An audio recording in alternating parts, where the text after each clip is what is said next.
6 महीने तक आमतौर पे तो घर में ही रहते हैं। बिल्कुल। उनको खांसी नहीं होनी चाहिए। खांसी होती है तो कोई बीमारी या कोई प्रॉब्लम की वजह से होती है। कुछ का ये भी मानना है कि सर से नहला दो, वो पूरा जो भी कफ है वो निकल आएगा। ये तो एक्चुअल है क्या? क्योंकि हमें नहीं पता। जितना हो सके किसी भी किस्म का कफ सिरप बच्चों को देना नहीं चाहिए। ओके। 2 साल के कम उम्र के वाले बच्चों में किसी भी विक्स या किसी किस्म की क्रीम या ऑइंटमेंट या बाम लगाना नहीं चाहिए। सर्दियों ने दे दी है दस्तक और ऐसे में पेरेंट्स के लिए बढ़ गई है बड़ी परेशानी। वो क्या है कि बच्चों को सर्दी खांसी से कैसे बचा कर रखें। अगर आप न्यूली पेरेंट्स हैं तो आप सोच रहे होंगे कि ये पहली सर्दी बच्चों की कैसे निकले। और अगर आप ऐसे पेरेंट्स हैं जिनके बच्चों को लगातार कोल्ड एंड कफ की परेशानी रहती ही है, तो आइए इस खास शो जिसका नाम है पेरेंटिंग ज्ञान में आपका स्वागत है। और हमारे साथ मौजूद हैं आज the well known doctor PSN Menon जी।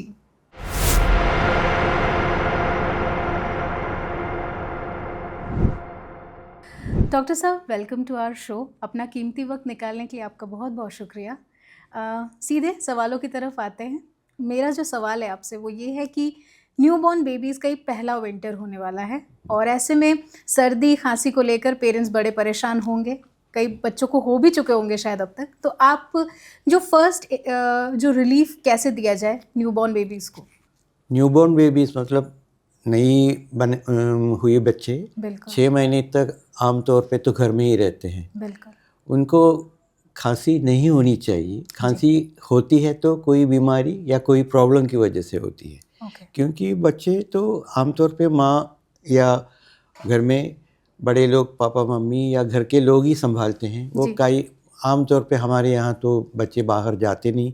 उनको कोई वैक्सीनेशन वगैरह लगाने के लिए या कोई दिखाने के लिए जाते हैं तो उनको एलर्जी या दूसरी प्रॉब्लम, इन्फेक्शन होने की चांस बहुत कम है। इसलिए 6 महीने तक आमतौर पे कोई भी बच्चे को खांसी नहीं होनी चाहिए। खांसी नहीं, कोई बीमारी नहीं होनी चाहिए। अगर बच्चा ठीक तरह से दूध पीता है, उसका परवरिश ठीक तरह से होता है तो हो रही है तो कभी भी खांसी नहीं होनी चाहिए। सो अगर न्यूबॉर्न बेबी, खास करके पहले महीने के अंदर बेबी को अगर खांसी होती है तो सोच लो कोई ना कोई प्रॉब्लम है। ये नहीं सोचना चाहिए कि एक दिन देखेगा दूसरी दिन देखेगा। खांसी के लिए आपको चेकअप करना पड़ेगा। न्यूबॉर्न बेबीज़ के लिए ज़्यादातर बड़े बच्चों की तरह वेट नहीं करनी चाहिए। Maximum you can wait for, मेरे ख्याल में 2 या 3 दिन आप रुक सकते हैं। फिर ये देखना चाहिए कि कितने दिन देर तक खांसी करते हैं। ये मुश्किल से 1 बार होता है या 2 बार, या पूरे रात को खांसी हो रही है, या दूध पिलाने के बाद बच्चा खांसी करके कंटिन्यूस करते रहता है। तो इस तरह देखनी चाहिए कि कितनी बार, कितनी तरह, किस टाइम पे उसको खांसी हो रही है। उसके हिसाब से उसकी इलाज या चेकअप होना चाहिए।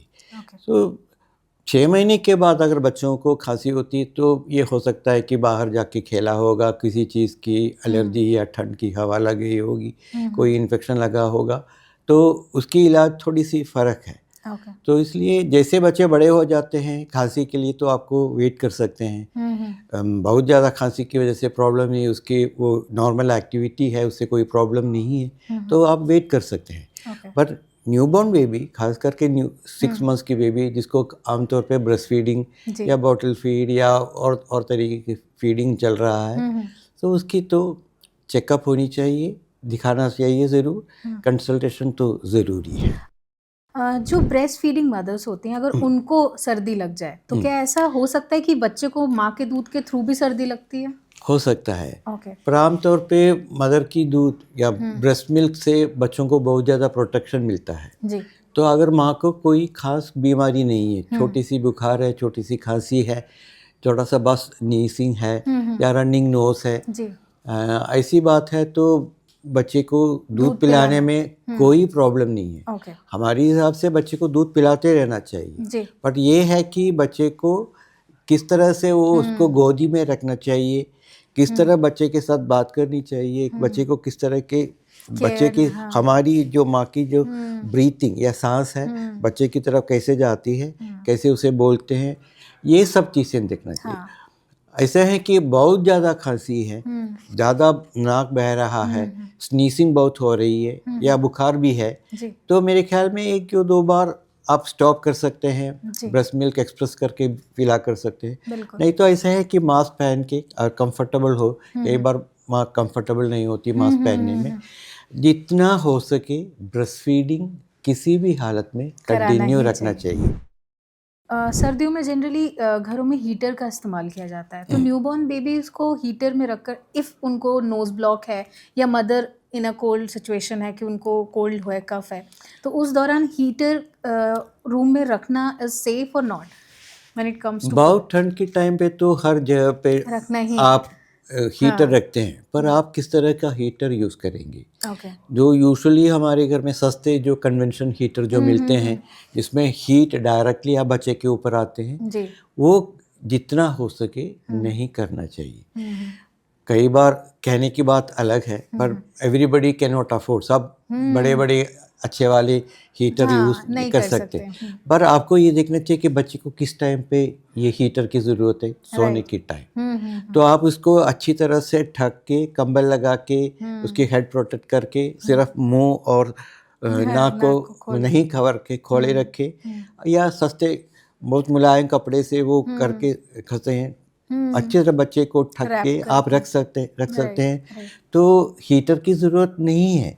और जैसे हम कहते हैं कंगारू केयर कहते हैं, जिसमें मतलब माँ बच्चे को अपने साथ पकड़ के और गोदी लेके साथ में करते हैं, बच्चे माँ की हीट भी बच्चे को मिल जाती है, वार्मथ उसको मिल जाती है।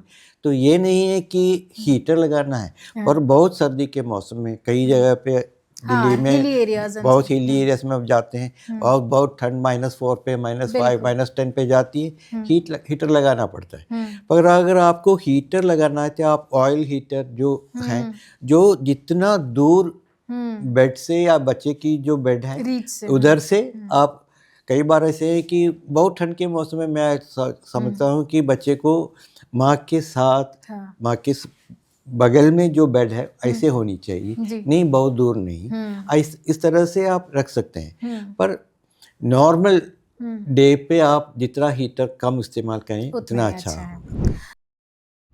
थोड़े बड़े बच्चों की अगर हम बात करें, जिनमें रिपीट कफ का प्रॉब्लम होता है, ठीक हो जाता है फिर दोबारा हो जाता है, कई बार बच्चे स्कूल जा रहे होते हैं तो भी उनको बार बार कफ और कोल्ड का प्रॉब्लम होता ही रहता है, डिपेंड नहीं करता कि सर्दी या गर्मी, बट वो रिपीटेडली हो रहा है, तो क्या कुछ सीरियसली कंसर्न्ड इशू है?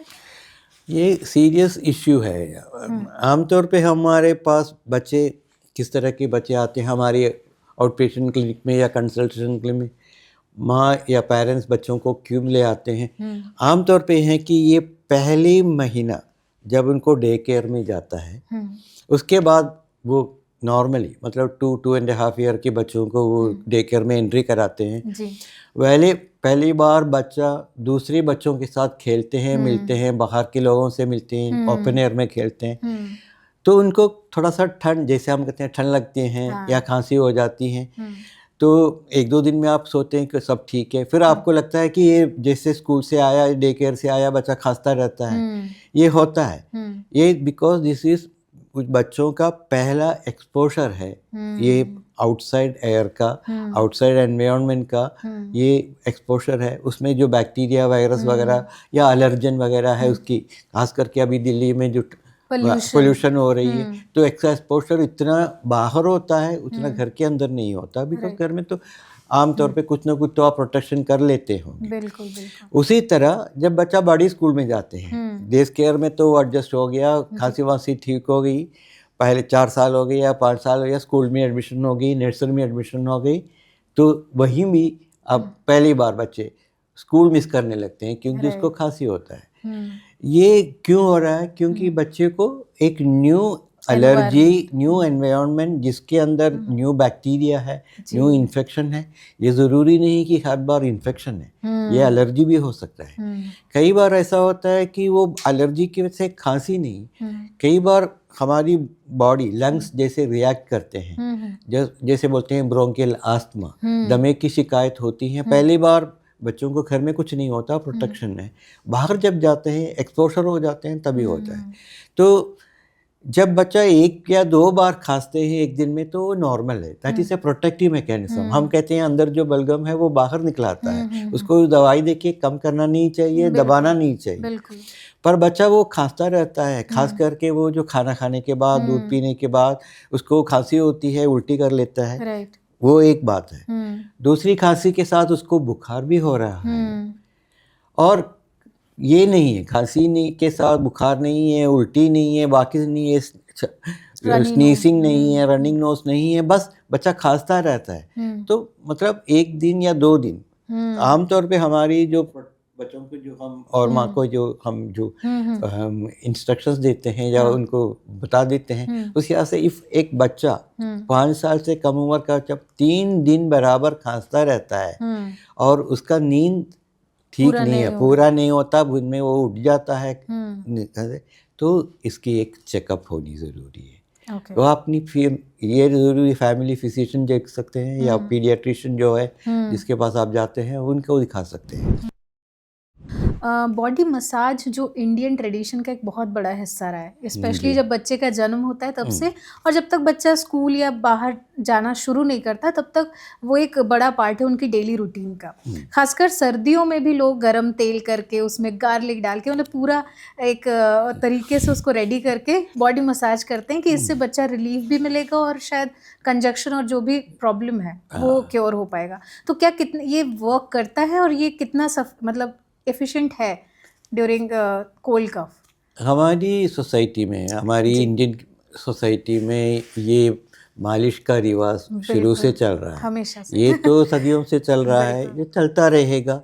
अगर मैं बोलूं कि ये करना ठीक नहीं है तो भी माँ तो करते रहेंगे, क्योंकि ये हमारे यहाँ से तो हर जैसे दूर से चल रहा है, तो हमारी कहने से वो रुकेगी नहीं। पर हम ये कहते हैं किस तरह से करना चाहिए। बच्चे की मालिश करनी चाहिए, तेल लगा के या तेल के बिना भी आप कर सकते हैं। अच्छा, वो करने का रिवाज ये है कि वो दिन के टाइम करें, रात के टाइम कभी नहीं करनी चाहिए, शाम के वक्त भी नहीं करनी चाहिए, सुबह सुबह भी नहीं करनी चाहिए, दोपहर या करीब खास करके ठंड के मौसम में करीब 11 बजे के और 2 बजे के बीच में लंच के खाना खाने के आधे घंटे पहले आपको तेल लगा के करें।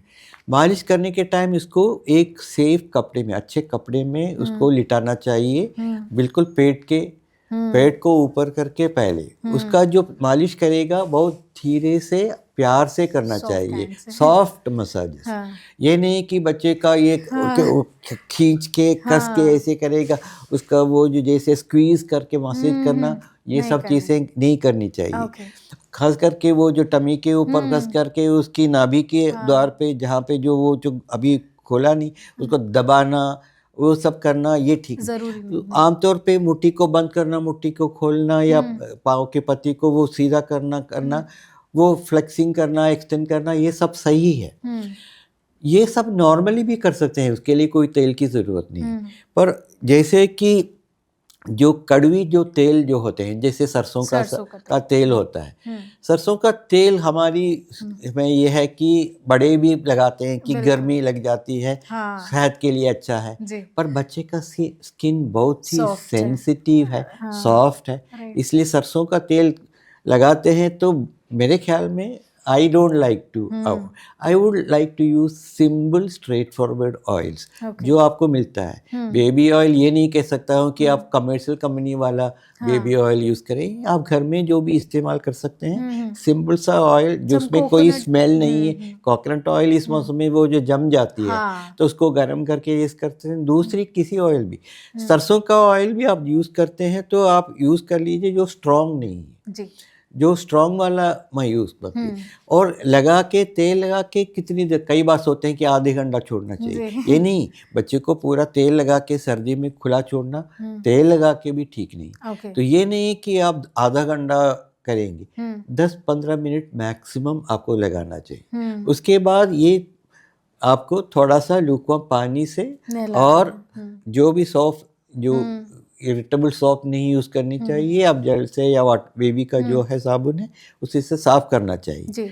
सिर के ऊपर भी आप तेल लगा सकते हैं, पर सिर के ऊपर आपको ध्यान रखना है कि ये जो ऊपर को गर्म पानी से करेंगे, ये जो ऊपर जो Soft, एंटीरियर हाँ। फॉन्टेनल जो कहते हैं गड्ढा जो बना है जी। आगे और पीछे भी वो खुला होता है, तो उस जगह पे बहुत जाके दबाना नहीं चाहिए।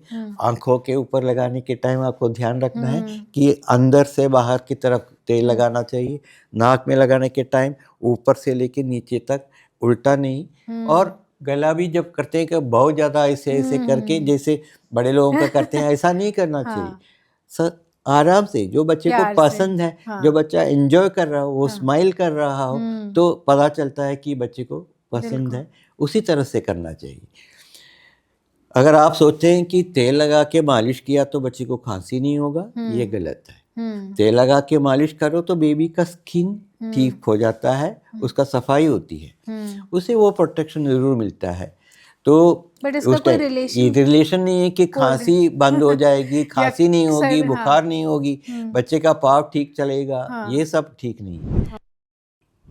सो एक और बहुत इम्पॉर्टेंट क्वेश्चन है, बच्चों को चाहे वो न्यूबॉर्न हो या फिर बड़े बच्चे हों, जनरली जब भी उन्हें कोल्ड और कफ होता है तो पेरेंट्स अवॉइड करते हैं कि उन्हें ना नहलाया जाए, शायद उससे उन्हें और ज़्यादा सर्दी लग जाएगी या खांसी हो जाएगी या गला जाम होगा।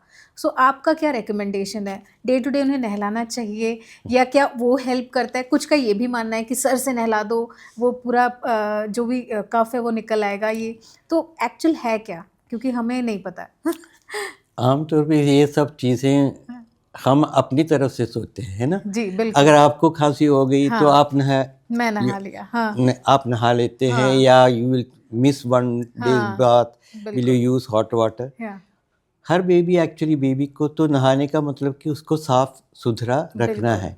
साफ सुथरा रखने से ही खांसी वांसी या जो दूसरी बीमारी है वो सब नहीं हो। तो मेरे ख्याल से हर बेबी को साफ रखना चाहिए।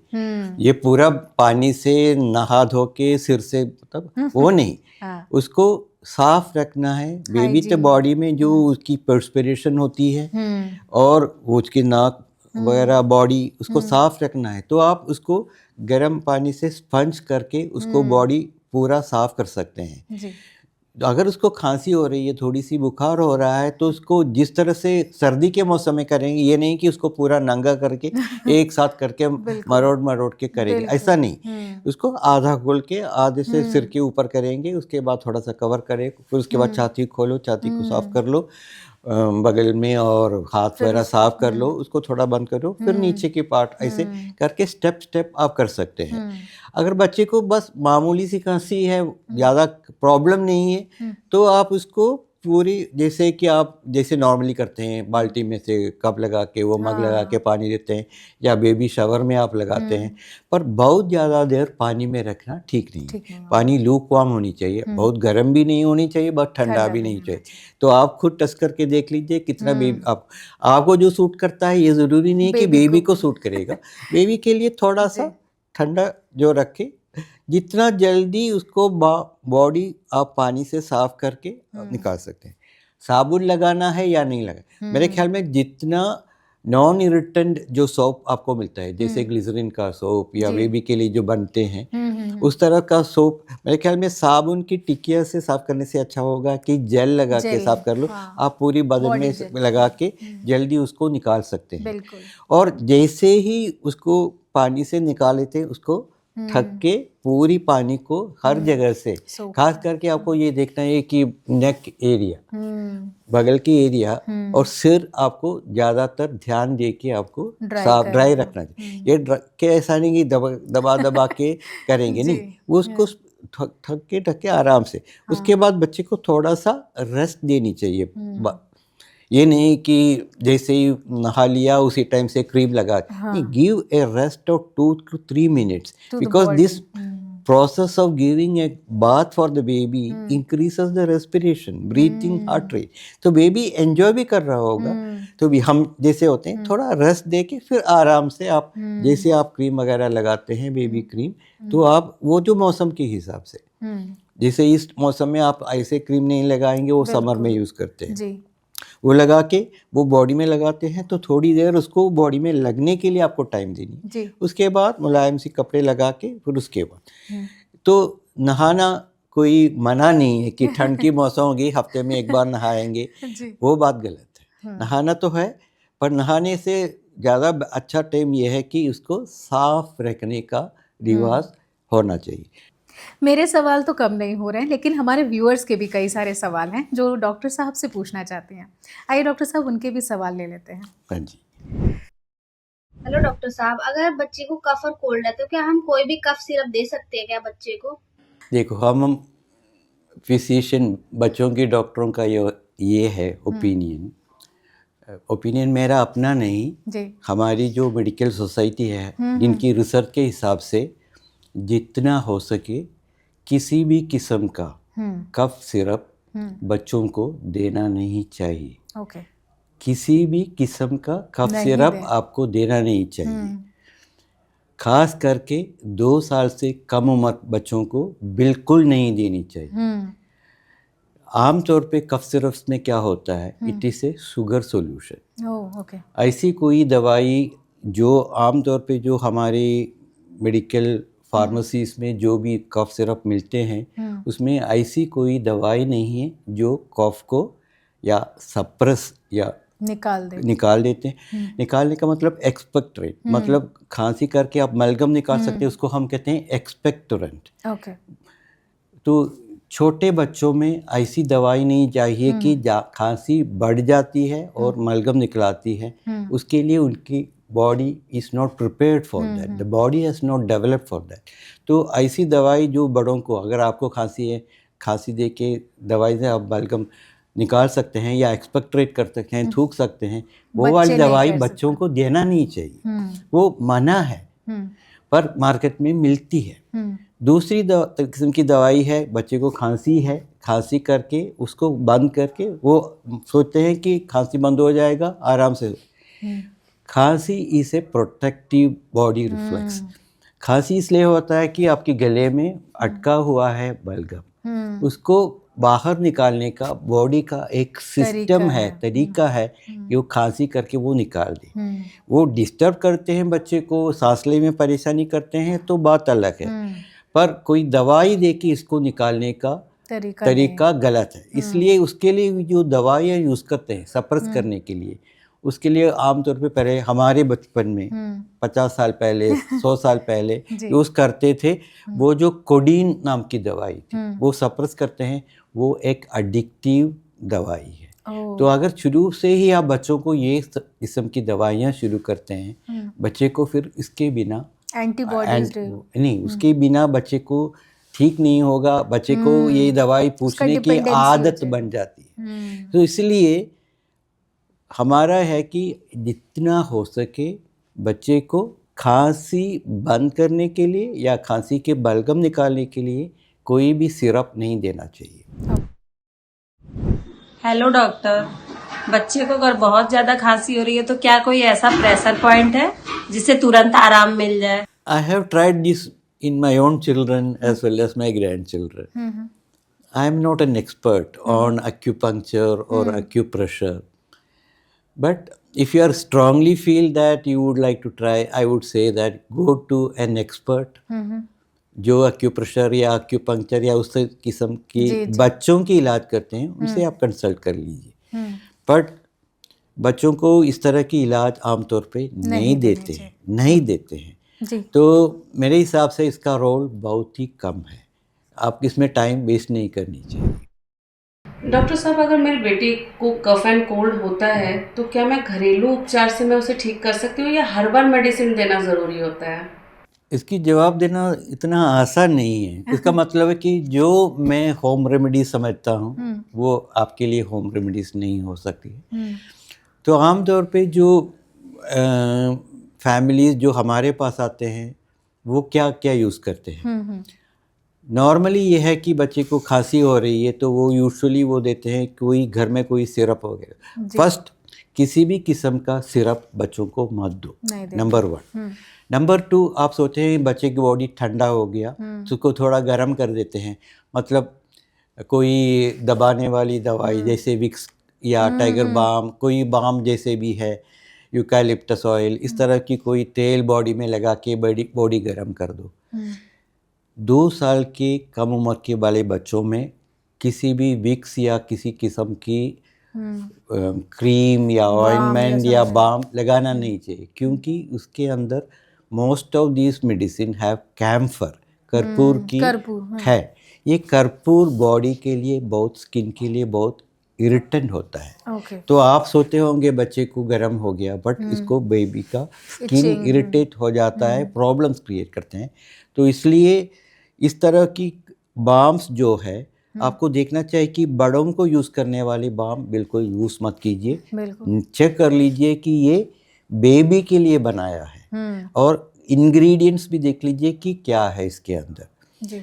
मेरे हिसाब से वो वाला बाम आप यूज़ कर लीजिए जिसमें बस eucalyptus oil, the only proven remedy जो सालों से प्रूव करके रखा है वो है कि यूकैलिप्टस ऑयल। जी। आप नॉर्मली भी मिलते हैं, वो आप लगा सकते हैं। पर यूकैलिप्टस के ऑयल की और अपनी बॉडी पे लगाया, छाती पे लगाया, ये नहीं कि खांसी एकदम बंद हो जाती है, वो थोड़ा उसमें आराम मिलता है, बस वही है। तीसरी बात है कि हम सोचते हैं कि बच्चे को जो बॉडी के अंदर यहाँ दबी हुई है तो किसी किस्म से उसको निकालने के लिए एक तो यह है कि सलाइन ड्रॉप्स डालते हैं। सलाइन ड्रॉप्स आप डाल सकते हैं पर आपको ड्रॉपर की ज़रूरत है। आप एक खास करके 2 साल की उम्र के बच्चे, 6 महीने की उम्र, एक नॉस्ट्रल के अंदर आपको एक ही बूंद आपको लगाना, तो आपको ये नॉर्मल सलाइन की ड्रॉप्स मिलती है। ओके। आप घर में भी बना सकते हैं या रेडीमेड आपको स्टेराइल मिलता है मेडिकल शॉप्स में, वो आप लेते बस एक ही बूंद दोनों साइड पे लगा सकते हैं। मैक्सिमम न्यूबॉर्न बेबी में आप 8-8 घंटे के बाद लगा सकते हैं। ओके। ये बूंद जब लगाते हैं तो आप खाना खाने के या दूध पिलाने के फ़ौरन बाद नहीं लगा सकते। अगर आपने बच्चे को दूध पिलाया है तो उसको पेट भरा हुआ है तो आपको कम से कम 1 या 1.5 घंटा आपको वेट करना चाहिए कोई भी नोज ड्रॉप। या आप अभी दूध पिलाने जा रहे हैं उसके पहले लगाना चाहिए, वो भी गलत है। तो नोज ड्रॉप आप लगा सकते हैं, उसमें थोड़ा बच्चे को नॉक खुल जाता है, ब्रीथिंग करना ईजी होता है, पर ये ज़रूरी नहीं कि खांसी बंद हो जाए। जी। तीसरा ये है कि हम सोचते हैं कि कुछ स्टीमर वगैरह घर में, ये हर फैमिली में आजकल वो स्टीमर मिलता है, नेबुलाइजर आता है, तो उसमें क्या पानी लगा के स्टेराइल या डिस्टिल वाटर लगा के स्टीम लगाने से अब बच्चे के बिल्कुल पास नहीं होनी चाहिए, थोड़ा दूर रखे। वो स्टीमर लगाने से वो जो बलगम है वो थोड़ा मुलायम हो जाता है, उसको निकालने में थोड़ी आसानी हो जाती है। ये आप पहली बार डॉक्टर की कंसल्टेशन तक हो सकते हैं, ये 1 दिन 2 दिन आप ट्राई कर सकते हैं। ये नहीं कि न्यूबॉर्न बेबी में तीसरे दिन भी यही चला, no, I think this is not a justice for the baby. Baby को आपको इस टाइम पे अगर 3 दिन में ये सब करने के बाद भी आपका बेबी ठीक नहीं है, खांसता रहता है, खांसी के बाद वो दूध नहीं पी पा रहा है, उसका सांस फूलता जा रहा है, आप बॉडी की आप ब्रीथिंग देख के बता सकते हैं इसकी ब्रीथिंग ज़्यादा हो रहा है, ये अनकंफर्टेबल है, ये सो नहीं पाता है, दिखाना ज़रूरी है। 5 क्विक टिप्स जो आप कोल्ड कफ के लिए बच्चों के लिए स्पेशली दे सकें। पहली ये है, खांसी 2 साल की कम उम्र बच्चों में नॉर्मल नहीं है। ओके। अगर बच्चा, दूसरी टिप, बच्चों को अगर 3 दिन बराबर खांसी चल रही है तो डॉक्टर की राय लेना ज़रूरी है। तीसरा टिप, बड़े बच्चों में नर्सरी में जाने के बाद, रेगुलर स्कूल जाने के बाद बार बार खांसी की प्रॉब्लम हो जाती है, ये तो एक्सपोजर की वजह से है। ये ज़रूरी है कि इसको बड़ी बड़ी बीमारियां हुई हैं पर उसकी चेकअप करनी चाहिए। फोर्थ, बच्चों को अपनी हिसाब से होम रेमेडीज़ या दवाइयाँ नहीं देनी चाहिए। आपको और हम मुझे भी पता नहीं कि इसके अंदर क्या क्या है, तो इसलिए डॉक्टर की राय लेके ही आपको कोई दवाई देनी चाहिए। 5, अगर बच्चे को नींद में प्रॉब्लम है, उसको सो नहीं पाता है, बच्चा बार बार खांसी करता है, खांसी के साथ साथ उसको उल्टी हो जाती है, खांसी के साथ उसको बुखार हो रहा है और उसकी जनरल कंडीशन आपको लगता है कि आपको खुद माँ को लगता है कि इसकी कंडीशन ठीक नहीं है, ज़रूर आपको डॉक्टर के पास ले जाना चाहिए। अपनी हिसाब से इलाज नहीं करनी चाहिए। Thank you so much doctor साहब।